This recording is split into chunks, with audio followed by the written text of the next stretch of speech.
أعوذ بالله من الشيطان الرجيم. بسم الله الرحمن الرحيم. هل أتاك حديث الغاشية؟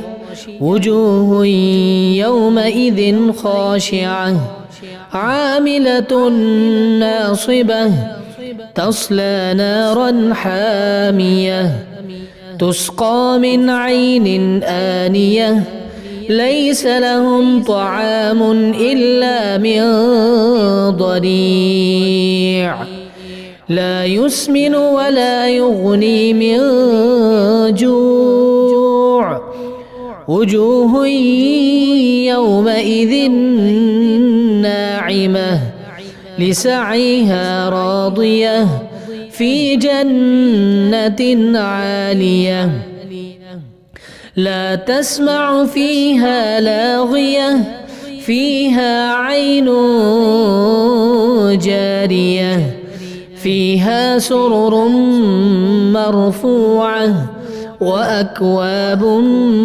موضوعة ونمارق مصفوفة وزرابي مبثوثة أفلا ينظرون إلى الإبل كيف خلقت وإلى السماء